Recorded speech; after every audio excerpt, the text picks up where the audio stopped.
সম্মানিত সুপ্রিয় দর্শক শ্রোতা, দেশ এবং প্রবাস থেকে আপনারা যারা সংযুক্ত আছেন, আমাদের ভিডিও দেখছেন এবং শুনছেন, সবাইকে আন্তরিক প্রীতি ও শুভেচ্ছা জানিয়ে শুরু করছি আজকের প্রতিবেদনে অংশ নেয় এই অপরূপ সুন্দর আপুটির জীবনের গল্প কথাগুলো তুলে ধরবো। কেন এসেছে প্রতিবেদনে বিস্তারিত আলোচনা থাকছে। আপুটি দেখতে খুবই চমৎকার, ওনার গায়ের রং ফর্সা, উচ্চতা 5 ফুট 2 ইঞ্চি, স্বাস্থ্য ভালো, পড়াশোনা আপনার 9ম শ্রেণী পাস।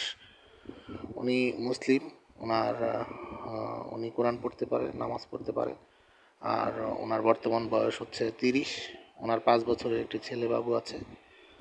তো ওনার হাজবেন্ডের সাথে ওনার পারিবারিক ঝামেলার কারণে আপনার ডিভোর্স হয়ে যায়। তো এখন বর্তমানে বাবার বাড়িতে আছে, একটা হসপিটালে চাকরি করে। সেখান থেকে যতটুকু স্যালারি পায় কোনো মতে তার নিজের এবং ছেলের খরচটা চালায়। ছেলেটাকে মাদ্রাসায় পড়াচ্ছে। তো এইদিকে ওনার পরিবার বাবা মা আছে, ওনার আর একটা ছোটো বোন আছে, বোনটি পড়াশোনা করছে। তো উনি বর্তমানে যে কাজে আছে সেটা দিয়ে আসলে ওনার ওইভাবে জীবিকা নির্বাহ করা সম্ভব হচ্ছে না, বিধায় উনি আসলে ওনার ছেলের ভবিষ্যতের কথা চিন্তা করে উনি আবার চাচ্ছেন নতুন করে জীবন শুরু করার জন্য। সেই জন্য উনি আপনার একটা জরুরি মনের মানুষের খোঁজে প্রতিবেদনে এসেছে।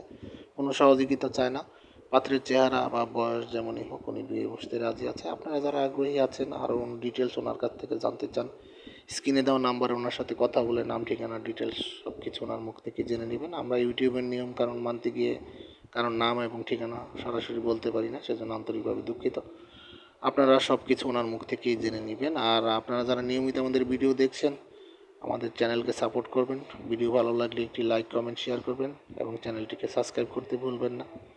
পাশে ছিলেন, পাশে থাকবেন, সাপোর্ট করবেন সেই প্রত্যাশা নিয়ে আজকের মতো এখানে বিদায় নিচ্ছি। সবাই ভালো থাকুন, সুস্থ থাকুন, স্বপ্নের ছোঁয়া এবং স্বপ্নভূমি চ্যানেলের সাথে থাকুন। আসসালামু আলাইকুম।